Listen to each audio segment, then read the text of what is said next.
আসসালামু আলাইকুম। সবাই কেমন আছেন? আশা করি সবাই ভালো আছেন। আজ আপনাদের জন্য নিয়ে এসেছি গল্পের ৩য় নম্বর পর্ব। আশা করি গল্পটি আপনাদের ভালো লাগবে। তাহলে চলুন শুরু করা যাক। মেয়েটি কান্না করতে করতে মেঝেতে বসে পড়ে। এদিকে আমি অনেকক্ষণ ঘোরাফেরা করে ওর জন্য খাবার নিয়ে বাসায় ফিরলাম। রুমে এসে দেখি মেয়েটি নেই। কি ব্যাপার? মেয়েটি কোথায় গেল? এখানকার রাস্তাঘাট ওর তো চেনার কথা না। আমার টেনশন হতে লাগলো। উফ, কেন যে একা রেখে বাইরে গেলাম? এই বলে আমি বাড়ি থেকে বের হয়ে সবখানে খুঁজতে লাগলাম, কিন্তু কোথাও পেলাম না। হঠাৎ মনে পড়লো বাড়ির ভেতরে তো খুঁজে দেখিনি। এটা মনে আসতে আমি দৌড়ে বাড়িতে চলে আসি। বাড়িতে এসে সব জায়গায় খুঁজলাম, কিন্তু তাও পাইনি। মেয়েটি কি উবে গেল নাকি কি মনে হতেই রুমে এলাম। এসে ওয়াশরুমের দরজায় কান পেতে শোনার চেষ্টা করলাম ভিতরে কোনো পানির শব্দ হচ্ছে কিনা। হ্যাঁ, পানির আওয়াজ হচ্ছে, তার মানে মেয়েটি ওয়াশরুমে। কিন্তু এতক্ষণ ওয়াশরুমে কি করছে? যত সম্ভব গোসল করছে। তাও তো এত সময় লাগার কথা না। আমি মনে হয় পাগল হয়ে যাব। আমি কেন করছি এগুলো আমি নিজেও জানি না। আমি আর থাকতে না পেরে দরজা ধাক্কাতে লাগলাম। আমি বললাম, এই মেয়ে, দরজা খোলো বলছি। হঠাৎ দরজায় ধাক্কাতে মেয়েটি চমকে ওঠে। দীপা মনে মনে বলে, তার মানে উনি চলে এসেছেন। এবার কি হবে? আমি তো কোনো কাপড় নিয়ে আসিনি এখানে, এখন বেরোবো কিভাবে? দীপা বলে, প্লিজ আপনি একটু শান্ত হন। আমি ওয়াশরুমে আছি, বেরোবো একটু পরে। আমি বললাম, এতক্ষণ কি ওয়াশরুমে থাকে? তাড়াতাড়ি বের হও। দীপা বলে, এই যে শুনছেন, আমাকে একটু সাহায্য করবেন? আমি বললাম, বলো দেখি কি করতে পারি। আমার মুখে তুমি ডাক শুনে মেয়েটি বুঝতে পারে আমার রাগ কমেছে। সে বলে, আসলে আমার গায়ে কিছুই নেই। আমি কোনো কাপড় নিয়ে ওয়াশরুমে প্রবেশ করিনি। যদি আমার কাপড়গুলো দিতেন। আমি বললাম, তোমার কাপড় ধুয়ে শুকাতে দেওয়া হয়েছে। এখন এখানে কোনো মেয়ে মানুষের কাপড় নেই, এখন কি হবে? সে বলে, থাক তাহলে, আমি সকাল পর্যন্ত ওয়াশরুমে কাটিয়ে দেব। আমি না হয় এখানে বসে থাকি, আপনি ঘুমিয়ে পড়ুন। আমি বললাম, সারা রাত ওইখানে থাকলে ঠান্ডা লেগে যাবে। তুমি অসুস্থ হলে যত্ন নেবে কে? তোমার পরিবারকে কে দেখবে? দীপা বলে, আমার পরিবারকে নিয়ে আপনার চিন্তা করতে হবে না, বুঝেছেন? আমি বললাম, তার মানে তুমি এখন বাথরুমে আছো, তাই এমন সাহস দেখাচ্ছ, তাই না? আমার কথা শুনে মেয়েটি মনে মনে বলে, উফ, আর বেশি কিছু বলা যাবে না, বলা তো যায় না, সাইকো একটা, দরজা ভেঙে ফেলতে পারে আবার। আমি কিছু না বলে আমার শার্ট প্যান্ট নিয়ে গিয়ে বললাম, এই নাও, এগুলো পরে বেরিয়ে এসো এবার। সে বলে, মানে আপনার শার্ট প্যান্ট কি আমার হবে? তার থেকে বড় কথা, আপনার শার্ট প্যান্ট আমি পরবো কেন? আমি বললাম, ওকে, কিছুই পরতে হবে না, এমনি বেরিয়ে আসো। আমি তো আর অন্য কেউ না, তাড়াতাড়ি চলে আসো। সে মনে মনে বলে, উফ, কি বেহাইয়ে মানুষ, মুখে কিছুই আটকায় না, মনে হচ্ছে এখন গিয়ে খুন করে ফেলি। কিন্তু এখন কিছুই করা যাবে না, কিছু করতে গেলে হয়তো আমার ফ্যামিলিকে হারাতে হবে। আমি বললাম, কি হলো, কি এত ভাবছো? বেরিয়ে আসো। দীপা বলে, ঠিক আছে দিন। মেয়েটি কোনো উপায় না পেয়ে রাজি হয়ে গেল, কারণ সারা রাত তো আর ওয়াশরুমে থাকা সম্ভব না। তারপর দরজা আলতো ফাঁক করে শার্ট প্যান্ট দিয়ে দিলাম। মেয়েটি হাত বাড়িয়ে কাপড়গুলো নিয়ে নিল। সে কাপড়গুলো পরলো ঠিকই, কিন্তু সব কাপড় ঢোলা ঢোলা, প্যান্ট অনেক লম্বা আর লুজ। হাত দিয়ে ধরে না থাকলে যে কোনো সময় খুলে পড়ে যেতে পারে। সে মনে মনে ভাবে, এখন কি হবে? এই কাপড় পরে ওনার সামনে যাব কিভাবে? এত লম্বা প্যান্ট পরে হাঁটবো কিভাবে? নানান কথা ভাবছে। কাপড় দিলাম সেই কখন, এখনো বের হবার নাম নেই। আমি বললাম, কি হলো, কাপড় পরে বেরোতে এতক্ষণ সময় লাগে? কথা শেষ হতেই দীপা বেরিয়ে এলো, হাতে প্যান্ট ধরে আছে, যেন পরে না যায়। ওকে দেখে আমার হাসি পাচ্ছিল, কারণ আমার শার্ট ওর গায়ে জুব্বার মতো দেখাচ্ছে।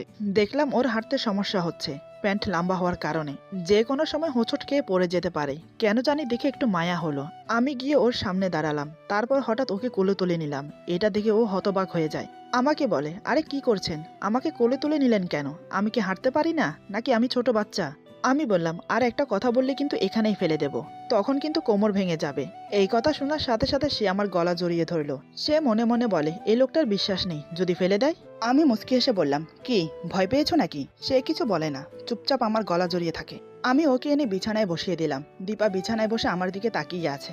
হয়তো সে বোঝার চেষ্টা করছে আমাকে, ক্ষণে ক্ষণে আমার রূপ পাল্টাচ্ছে, তাই সে বুঝতে পারছে না আমার মতলব কি। বাইরে থেকে আনা খাবারগুলো ওর সামনে দিলাম। আমি বললাম, চুপচাপ খেয়ে নাও, খাবার খেয়ে মেডিসিন খেয়ে শুয়ে পড়ো। দীপা মুখ ফুলিয়ে বলে, আমার খিদে নেই। আমি বললাম, খিদে না থাকলেও খেতে হবে। দীপা বলে, কেন, সবকিছুকে আপনার কথা মতো হতে হবে? আমি বললাম, বিয়ে করেছি আমি তোমাকে, আমার কথা মতো তুমি চলতে বাধ্য, তাই বলছি আমার রাগ বাড়িও না, চুপচাপ খেয়ে নাও। দীপা আমার চেহারার দিকে তাকিয়ে চুপচাপ খাবার খেতে লাগলো। দীপা বলে, আপনি খাবেন না? আমি বললাম, না। দীপা বলে, আপনার খিদে লাগেনি? আমি বললাম, না।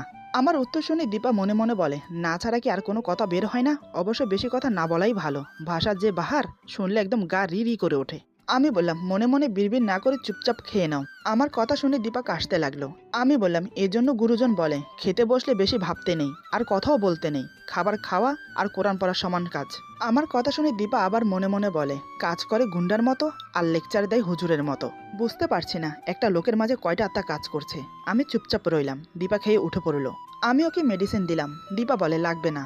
আমি বললাম, সকালে হসপিটালে ভাইকে দেখতে যেতে চাও? দীপা বলে, আপনি না দিলেও আমি হসপিটালে যাব ভাইকে দেখতে। আমি বললাম, হসপিটালে এই শরীর নিয়ে যাবে? তোমার মা যখন জিজ্ঞেস করবে কি হয়েছে তখন সত্যিটা বলতে পারবে। আমার কথা শুনে দীপা চুপ করে রইল। আমিও কিছু বললাম না, ওর হাতে মেডিসিন দিয়ে দিলাম। সে চুপচাপ খেয়ে বসে রইল। আমি বললাম ভোর হতে চললো, ঘুমিয়ে পড়ো। দীপা বিড়বিড় করে বলে আপনি কি চুরি করতে যাবেন? আমি বললাম কি বললে? দীপা বলে কই কিছু বলিনি তো, আপনি মনে হয় একটু বেশি শুনেন কানে। আমি বললাম উফ তুমি বেশি বকবক করো, বেশি কথা না বলে চুপচাপ ঘুমিয়ে পড়ো। আসলে আমার মতলবটা কি সেটাই বুঝতে পারছে না ও। একটু আগে আমি ওর উপর অত্যাচার করেছি, কিন্তু এখন ওর সাথে নর্মাল ব্যবহার করছি, সেটাই ওর মাথায় আসছে না। আমি বললাম থাক, এসব নিয়ে ভাবার সময় পাবে, এখন একটু ঘুমিয়ে নাও। দীপা বলে আমার কিছু জানার ছিল, আশা করি আনসারগুলো দেবেন। আমি বললাম কোনো রকম কথা না বলে সুন্দরভাবে শুয়ে থাকো, যদি আরেকটা কথা বলেছো তো আবার শুরু করে দেব। দীপা বলে এই না না আমি ঘুমিয়ে পড়ছি, তাও আবার ওইসব শুরু করবেন না। আমি মুচকি হেসে বললাম এই তো লক্ষ্মী মেয়ের মতো কথা, তাহলে তাড়াতাড়ি ঘুমিয়ে পড়ো। সে আবার বিড়বিড় করে বলে উফ কেমন বজ্জাত লোক রে বাবা, আমি যদি ম্যাজিক জানতাম তাহলে ঘাড়ের উপর বসে ঘাটটা মুটকিয়ে দিতাম। আমি বললাম কি হচ্ছে? দীপা বলে কই কিছু না তো। আমি বললাম বেশি ন্যাকামো করার চেষ্টা করো না, তাহলে হিতে বিপরীত হয়ে যাবে, আর আমার রাগ উঠলে আমি নিজেকে কন্ট্রোল করতে পারি না, এটা আমি তোমাকে অনেক আগেই বলেছি। দীপা বলে আচ্ছা একটা কথা বলুন তো, আপনার এত রাগ কেন? আপনাকে ছোটবেলায় আপনার আম্মু মনে হয় তেতো জিনিস বেশি খাইয়েছিল তাই না? আমি বললাম এই মেয়ে আমাকে ভয় লাগছে না, এত বকবক করছো কেন? আমি বুঝতে পারছি না।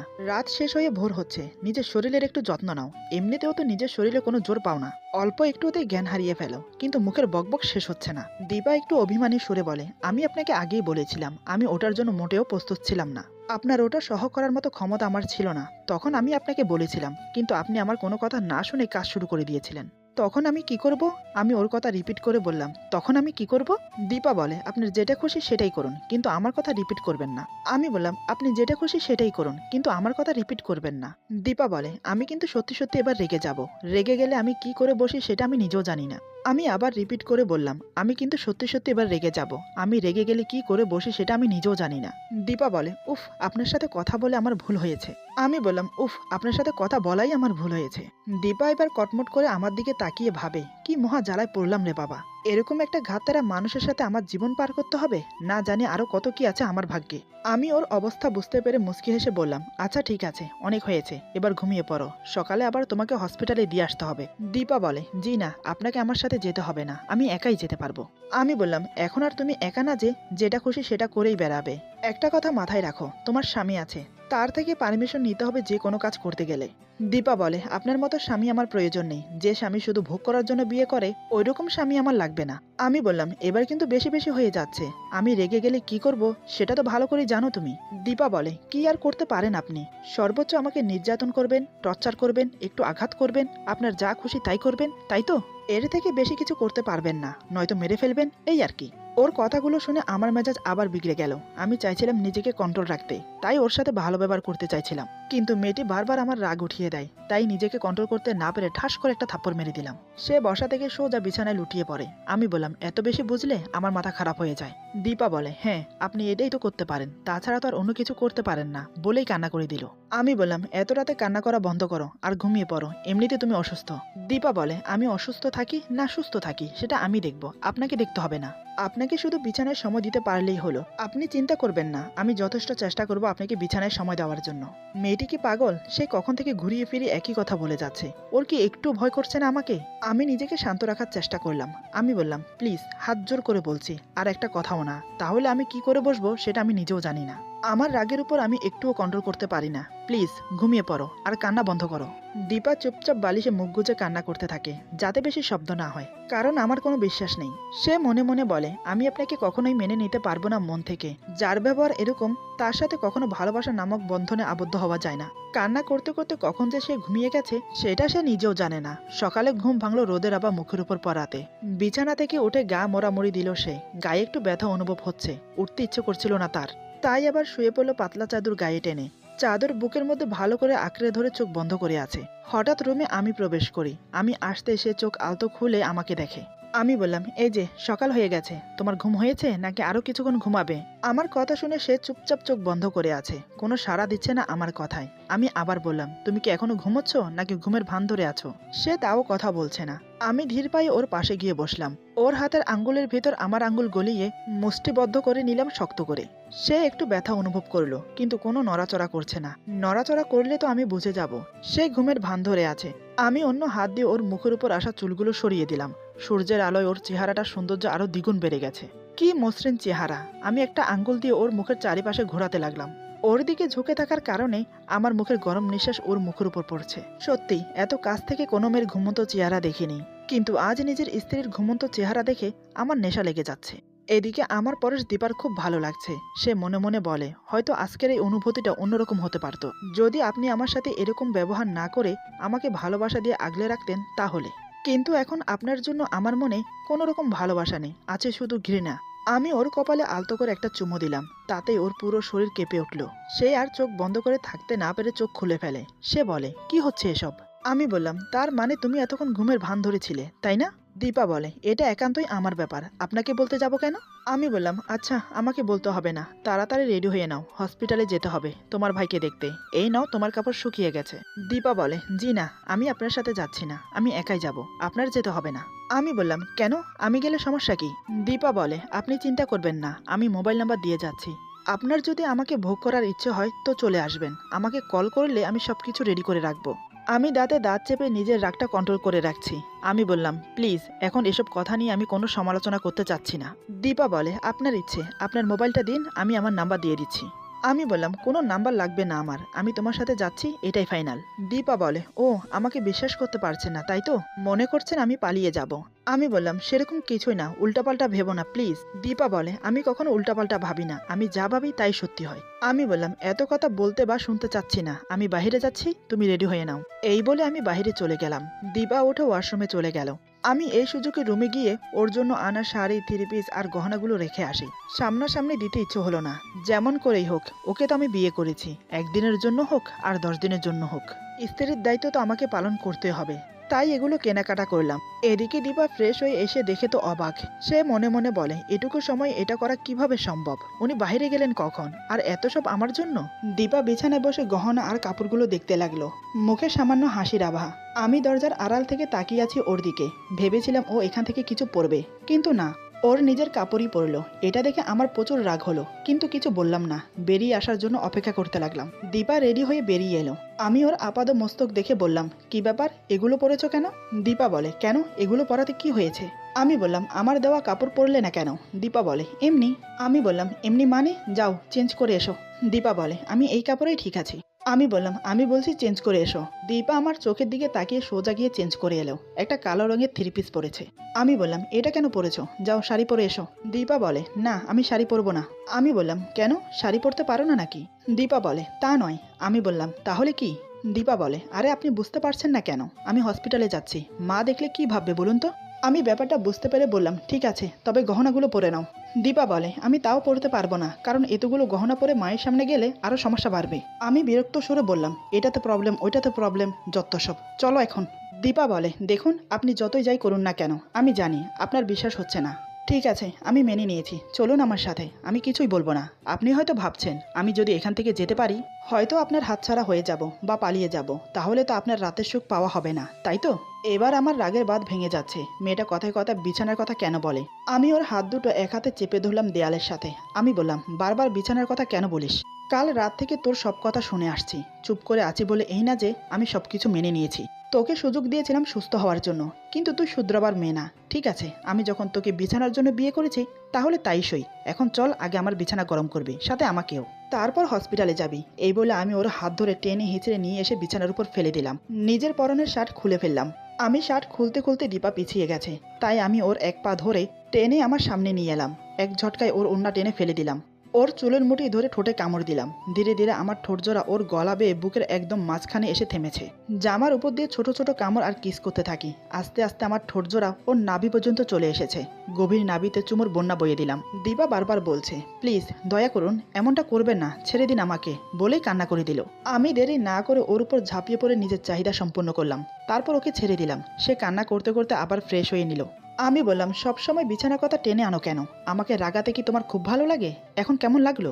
দীপা বলে, আমি আর কোনো কথা বাড়াতে চাই না, কারণ অনেকটা লেট হয়ে গেছে, আমি একটু তাড়াতাড়ি হসপিটালে পৌঁছতে চাই। আমি বললাম, চলো। এই বলে ওকে নিয়ে গাড়িতে গিয়ে বসলাম। আসলে আমি চাইছিলাম না কিছু করতে, ভেবেছিলাম হসপিটাল থেকে ঘুরিয়ে নিয়ে আসার পর তারপর দেখাবো মজা। কিন্তু সকাল থেকে কম বকবক করেনি, দাঁতে দাঁত চেপে সহ করে গেছি, কিন্তু এখন আর পারলাম না, নিজের ধৈর্যের বাঁধ ভেঙে গেছে। তাই এমনটা করলাম। গাড়ি চলছে আপন গতিতে, কারোর মুখে কোনো শব্দ নেই। তবে একে অপরকে আর চোখে দেখছি। নীরবতা ভেঙে দীপা বলে, আপনি আমার সাথে হসপিটালে প্রবেশ করবেন না, বাইরে গাড়িতে বসে থাকবেন। আমি বললাম, আচ্ছা আমি ভেতরে গেলে কি তোমার খুবই প্রবলেম হবে? তুমি আমার সাথে এরকম করছো কেন? আমি বুঝতেছি না। আমি তো চাচ্ছি তোমার সাথে নর্মাল ব্যবহার করতে, কিন্তু তুমি আমাকে বাধ্য করছো আমার রাগটা তোলার জন্য। দীপা বলে, এখন আর আমি আপনাকে ভয় পাই না। আপনি রেগে গেলে কি করবেন? আমাকে ভোগ করবেন, আমাকে অত্যাচার করবেন, টর্চার করবেন। এর থেকে তো আর বেশি কিছু করতে পারবেন না। তাই এখন আমি আপনার রাগকে ভয় পাই না। ওর কথা শুনে রাগে আমার গা জ্বলে যাচ্ছে।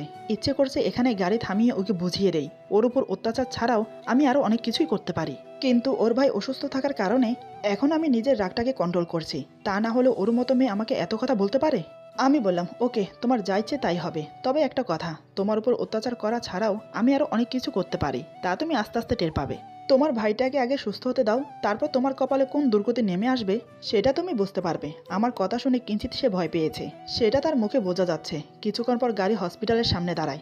দীপা গাড়ি থেকে নেমে সোজা হসপিটালের ভেতরে চলে যায়। আমার দিকে একবারও ফিরে তাকালো না। আমি চুপচাপ গাড়ি থেকে নেমে হেলান দিয়ে দাঁড়িয়ে আছি। এদিকে দীপা যেতে যেতে ভাবছে, এক রাতের মধ্যে আমার জীবনটা ওলটপালট হয়ে গেল। এখন আর আমি সেই আগের দীপা নেই। এখন অনেকটা পরিবর্তন হয়েছে আমার মাঝে। তাই নিজেকে ঢেকে রাখার চেষ্টা করছি, কারণ মা একটু হলেই টের পেয়ে যাবে। তখন আমাকে হাজারো প্রশ্নের সম্মুখীন হতে হবে। ওনার প্রতিটা স্পর্শ আমার শরীরে বিরাজমান, তাই আমাকে সবসময় সতর্ক থাকতে হবে। এইসব ভাবতে ভাবতে ভাইয়ের কেবিনে প্রবেশ করে। সেখানে দেখে মা নেই, ভাই শুয়ে আছে বেডে। ভাইয়ের পাশে বসে মাথায় হাত বুলিয়ে দেয়।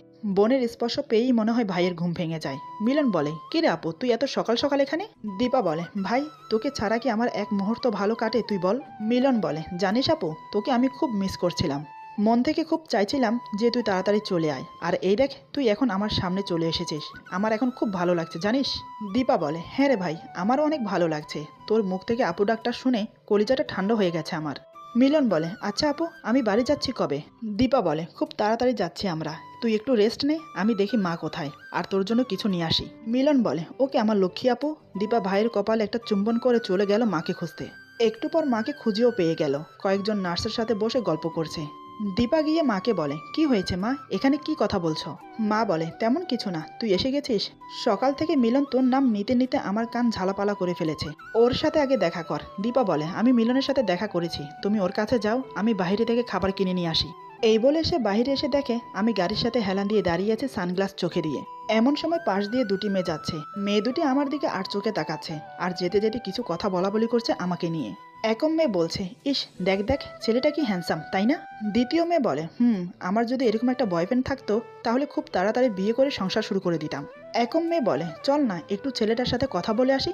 দ্বিতীয় মেয়ে বলে, ওকে চল দেখি একটু ট্রাই করে আসি, যদি সিঙ্গেল হয় তাহলে নাম্বার নিয়ে নেব।